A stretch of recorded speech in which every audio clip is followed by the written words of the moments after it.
Siempre tengan muy buenos días, hermanos, en el Señor, aquí y en otras partes del mundo.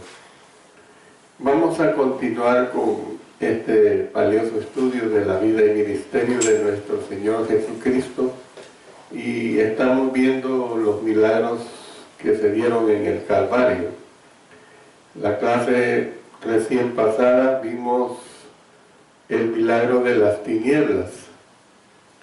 Ahora vamos a ver el milagro que se dio del terremoto, y también vamos a ver lo que se dio en relación al partimiento del velo como un propósito divino. Yo quiero hacer una aclaración. Según lo que he estado estudiando y el tiempo que he estado tomando, es un poco largo lo que voy a enseñar, de manera que voy a dividir este estudio en dos partes, primera parte y segunda parte. O sea, vamos a tener un pequeño receso de 5 minutos nada más. Hago esta aclaración por aquellos que también escuchan los estudios a través de la línea de internet, por YouTube o por nuestro sitio web, para que entiendan que ahora voy a dar la primera parte y después de este breve receso vamos a tener la segunda parte. Ahora vamos a ver acerca del terremoto como poder divino. Y esto está basado precisamente en Mateo capítulo 27. Allí en Mateo capítulo 27, en los versos 46 y luego 50, 51 y verso 54. Cerca del final de las 3 horas de tinieblas, Jesús clamó diciendo: Elí, Elí, lama sabactani. En rápida sucesión, 3 frases más salieron de sus labios: tengo sed, consumado es, y Padre, en tus manos encomiendo mi espíritu. Luego, clamando a gran voz, entregó el espíritu. Cuando hizo lo anterior, ocurrieron varios asombrosos eventos. La razón por la que he dado esta aclaración de las dos partes es porque quiero que la enseñanza a ustedes les quede completa. No quiero que les quede una enseñanza a medias y esperar 8 días. Vamos a ver primeramente lo que sucedió con este terremoto como poder divino. Primero fue un terremoto. Ahí usted véalo en Mateo 27, verso 54. La tierra comenzó a temblar. Nosotros los salvadoreños entendemos bien esto porque somos lugar de terremotos. Varios de los que estamos aquí, lo vuelvo a repetir, hemos vivido 4 terremotos. Y aún yo oía a mi abuela cuando fue el terremoto de 1917, que dicen que fue algo terrible. Entonces, pocos eventos son tan aterrorizantes como un terremoto cuando la tierra firme. Imagínense, ahorita la tierra está bien firme. Cuando hay un temblor fuerte, no digamos un terremoto, yo soy inútil. Yo me lleno de pánico, no me avergüenzo de decirlo. Y no me avergüenzo de decir que todo mi deseo y si nadie me detiene yo salgo corriendo para la calle. ¿Ve? Eso no es cobardía. Eso es un mecanismo de autodefensa de cada ser humano. Es como cuando a un ser humano lo asalta un ladrón. Yo no puedo condenar la reacción de cada persona, cómo reacciona. Hay personas que son pasivas y hay personas que son violentas. Y sucede de que muchas veces al ladrón le va mal porque la víctima está armada y le mata. Yo no puedo condenar esas situaciones porque son situaciones que vienen al ser humano automáticamente. Entonces, podemos ver que cuando la tierra firme deja de ser firme, cuando el suelo inconmovible empieza a conmoverse, yo no sé cuál habría sido la intensidad que se le hubiera asignado a ese terremoto en la escala que nosotros conocemos como la escala de Richter.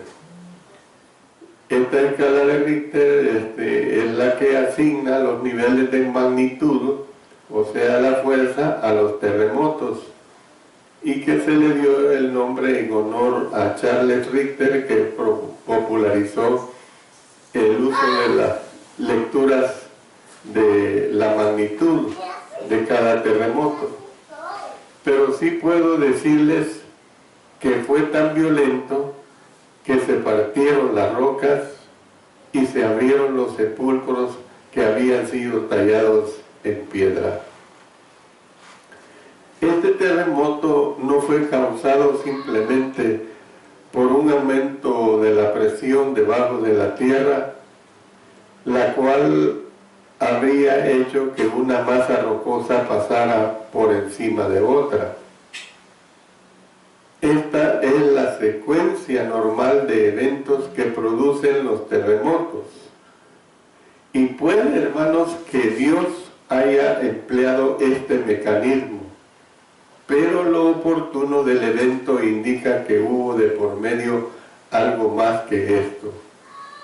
Y tenemos que comprender que fue Dios quien hizo que el evento sucediera. En la mano de Dios lo que se observa en lo oportuno de este evento y en los efectos que produjo. El terremoto coincidió con la muerte de Jesús, también con el partimiento del velo del templo, que es lo que vamos a ver posteriormente a esta situación del terremoto, y con la apertura selectiva de ciertos sepulcros. El propósito de Dios es evidente también en el efecto que produjo sobre los que lo experimentaron. Otra vez hago este énfasis. Nosotros entendemos bien esto porque hemos experimentado estos terremotos. ¿Qué es lo que significó? Bueno, el terremoto fue una demostración de poder divino. Hay que entender esto, hermanos. Fue una demostración de poder divino. Cuando la ley era dada sobre el monte Sinaí, dice que todo el monte se estremecía en gran manera. Ahora vemos que Jesús cumplía esa ley. La tierra temblaba otra vez.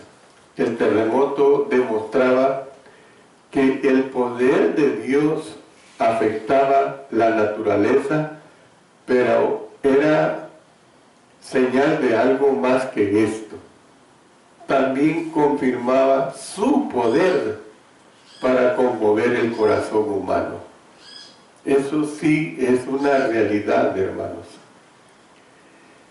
El centurión y los que estaban con él guardando a Jesús, dice que visto el terremoto y las cosas que habían sido hechas, temieron en gran manera y dijeron, verdaderamente este era el Hijo de Dios. Entonces, al coincidir con la muerte de Cristo, puede que también sea simbolismo, hermanos, del poder de Dios para destruir el pecado. Eso es lo que quiero que entendamos en relación a este terremoto. Pero ahora entremos a lo que concierne al partimiento del velo, también un propósito divino. Yo por muchas veces me pregunté el significado de esto y lo he entendido y quiero que ustedes también les quede bien claro el significado del partimiento del velo. ¿Qué tenía que ver? El templo, acuérdense que al Señor Jesús le dijo que aquel templo en 3 días Él lo construiría, y no entendieron la figura que Él les estaba diciendo, porque les estaba hablando de su resurrección. ¿Cómo es posible que hemos tenido tantos años y que éste lo va a reconstruir en 3 días? No entendían que se refería a la resurrección de su cuerpo. ¿Qué es lo que sucedió en este partimiento del velo? Para presenciar el tercer milagro, debemos de trasladarnos al Gólgota y dirigirnos hacia el sur, por las puertas de la ciudad, hasta entrar en la zona del templo. En el momento que el Señor Jesús lanzó su último clamor y el terremoto conmovió la región, sucedió algo sin precedentes dentro del templo. Dice, y he aquí el velo del templo se rasgó en 2, de arriba abajo. Fíjense bien, que no se le olvide esta figura. Se rasgó en 2, imagínense el velo, y se divide en 2, de arriba abajo. Ahí está en el verso 51. Para dar cabida a la trascendencia de este extraño suceso, porque es extraño el suceso, necesitamos imaginarnos el ambiente y luego el evento en sí. Jesús murió a la hora de la oración de la tarde, la hora novena, o sea, a las 3 de la tarde. A esa hora los judíos fieles, tanto hombres como mujeres, se reunían en el atrio de las mujeres para orar, porque a los gentiles no se les permitía pasar más allá del atrio de las mujeres. Mientras oraban, un sacerdote entraba en el templo para ofrecer incienso. Y pónganle cuidado a la situación de un sacerdote entraba en el templo para ofrecer incienso. Y después le doy otra aclaración aún todavía más enfática, más aclarativa. Imagínese que usted mismo es el sacerdote que tiene el privilegio de entrar en el lugar santísimo, en el lugar santo, para ofrecer el incienso ese día. Este es un honor que podía ser suyo solo una vez en la vida. Su pulso se acelera cuando entra en el lugar santo, porque era privilegio solo del sumo sacerdote. Directamente delante de usted se encuentra el pequeño altar del incienso que está frente a la cortina que cubre el lugar santísimo. Porque había el lugar santo y había el lugar santísimo. Al lugar santo podía entrar el sacerdote, pero al lugar santísimo solamente podría entrar el sumo sacerdote. Como lo insinúa su nombre, el lugar santísimo es el lugar más sagrado sobre la tierra para usted, porque lo estoy suponiendo que es usted. Solo al sumo sacerdote se le permitía entrar en ese santuario, y esto solamente una vez al año durante la fiesta de la expiación de los hebreos. Y para ello vamos a leer al menos 3 citas que le van a ayudar a entender lo que yo le estoy declarando. Vamos a Hebreos en el capítulo 9 y vamos a ver de este capítulo el versículo 7. Dice: pero en la segunda parte, solo el sumo sacerdote una vez al año, no sin sangre, la cual ofrece por sí mismo y por los pecados de ignorancia del pueblo. Bueno, luego vámonos a Éxodo capítulo 30 y el versículo 10. Noten lo que dice aquí: y sobre sus cuernos hará Aarón expiación una vez en el año con la sangre del sacrificio por el pecado para expiación. Una vez en el año hará expiación sobre él por vuestras generaciones. Será muy santo a Jehová. Y luego vámonos a Levítico, en el capítulo 16, y aquí sí vamos a leer una porción un poco más extensa, en los versos 29 hasta el 34. Levítico capítulo 16, versos 29 hasta el 34. Y esto tendréis por estatuto perpetuo: en el mes séptimo, a los 10 días del mes, afligiréis vuestras almas, y ninguna obra haréis, ni el natural ni el extranjero que mora entre vosotros, porque en este día se hará expiación por vosotros, y seréis limpios de todos vuestros pecados delante de Jehová. Día de reposo es para vosotros, y afligiréis vuestras almas en estatuto perpetuo. Hará la expiación el sacerdote que fuere ungido y consagrado para ser sacerdote en lugar de su padre, y se vestirá las vestiduras de lino, las vestiduras sagradas, y hará la expiación por el santuario santo y el tabernáculo de reunión. También hará expiación por el altar, por los sacerdotes y por todo el pueblo de la congregación. Y esto tendréis como estatuto perpetuo para hacer expiación una vez al año por todos los pecados de Israel. Y Moisés lo hizo como Jehová le mandó.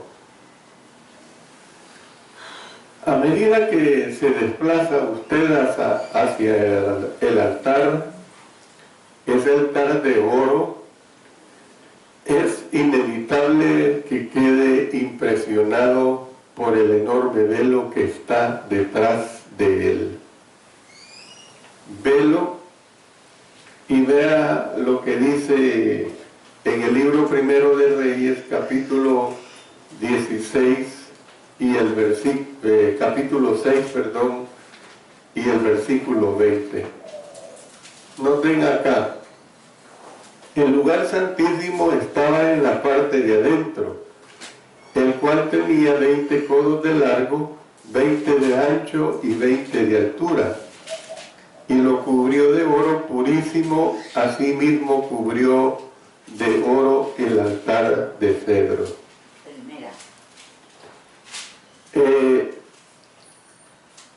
Un codo era una medida de longitud que abarcaba desde el codo de un hombre hasta el extremo de su dedo corazón, de unos 43 a 56 centímetros, o sea, desde acá, dedo corazón es el de medio por ser el más largo, y dice de 43 a 56 centímetros porque nuestras estaturas son diferentes, ¿ve?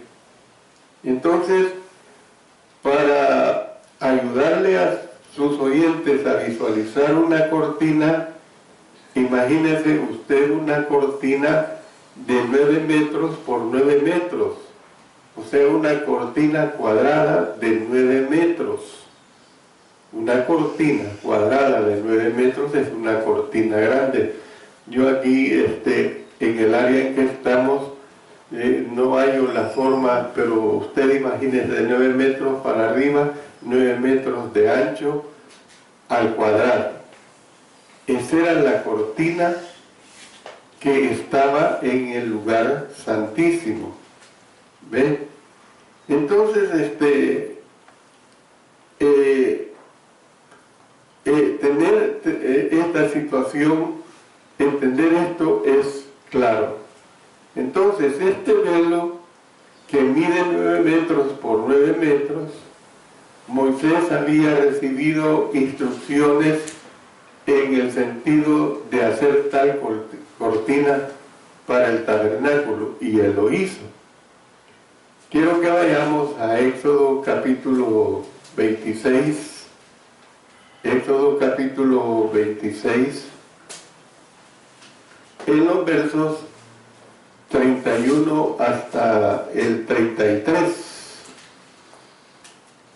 Dice: también harás un velo de azul, púrpura, carmesí y lino torcido. Será hecho de obra primorosa con querubines, y lo pondrás sobre 4 columnas de madera de acacia cubiertas de oro, sus capiteles de oro sobre basas de plata, y pondrás el velo debajo de los corchetes, y meterás allí, del arca del testimonio, y aquel velo os hará separación entre el lugar santo y el santísimo. Entonces, vemos pues estas descripciones en términos de medidas. Pareciera que el hermano Alexander lo que les está enseñando es acerca de cuestiones del Antiguo Testamento, pero estoy haciendo todo esto para que, como un contexto para entender lo que posteriormente les voy a explicar. Cuando Salomón construyó el templo, él pudo haber recibido instrucciones parecidas, pues en 2 Crónicas capítulo 3 verso 14 dice que hizo también el velo de azul púrpura, carmesí y lino, e hizo realzar querubines en él. El carmesí, hermanos, es equivalente al granate. Carmesí es equivalente al granate. Y el carmesí o granate es un color rojo oscuro. Color rojo oscuro. Entonces, ¿qué es lo que vemos? Que es probable que el velo del templo de Herodes, ¿ve? El templo de Salomón había sido destruido cuando los babilonios destruyeron Jerusalén. Después destruido por Zorobabel y luego por Herodes el Grande. ¿Ven?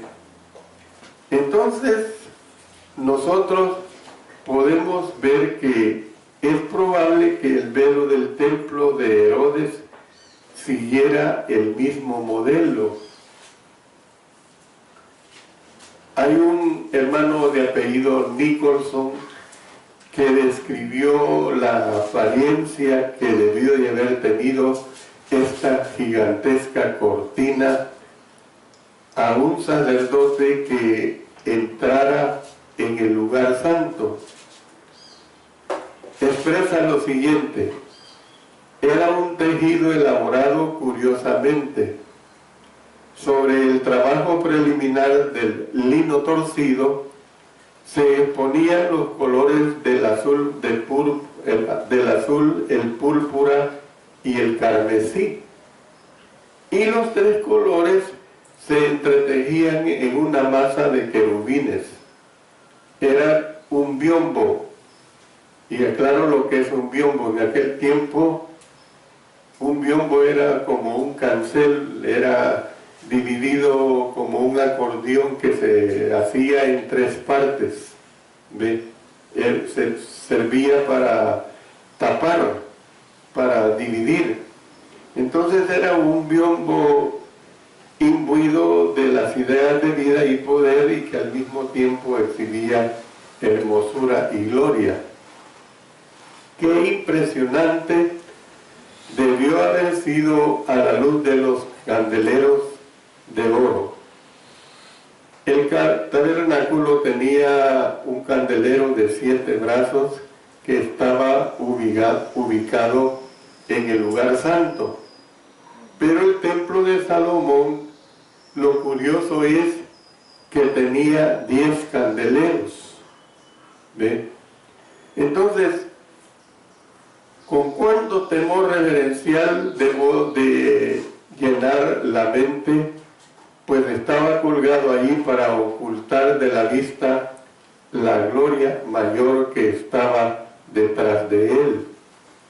Y por la expresión de vigilancia y autoridad, guardianes representados por los querubines labrados estaba siempre diciendo en forma callada pero solemne: hasta este punto, pero no más adentro. No pueden entrar más de este punto. Privilegio que era solo para el sumo sacerdote una vez al año. Luego, usted aparta sus ojos del velo y se prepara para el deber asignado. Cuando comienza a rociar incienso sobre el fuego del altar, es obligado usted a caer de rodillas cuando el piso del templo empieza a sacudirse debajo de sus pies. ¿Por qué? Porque en vista de que el terremoto se limitó al Gólgota, pues se extendió hasta sepulcros cercanos. Ahí lo dice en Mateo 27, los versos 51 y 52. Y en vista de que el terremoto y el partimiento del velo se relaciona con el texto, se da por sentado que la zona del templo habría sido afectada por él. 27. La zona del templo, hermanos, fue afectada por el terremoto. Luego sucede algo que no tiene precedente.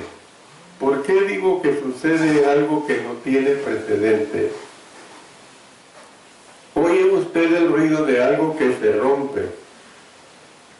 Al mirar unos 6 o más metros por encima de su cabeza, ve usted una pequeña rasgadura que ha aparecido en medio de la parte superior del velo, en la mitad.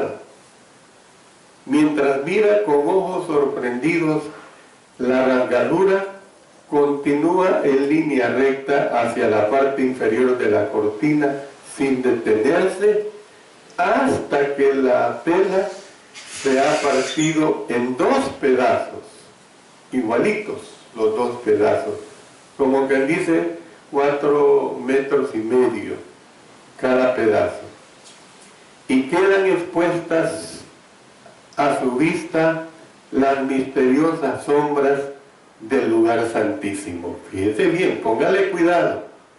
¿Quién podía entrar al lugar santísimo? Solamente el sumo sacerdote, pero el velo se rasga y el lugar santísimo queda descubierto totalmente.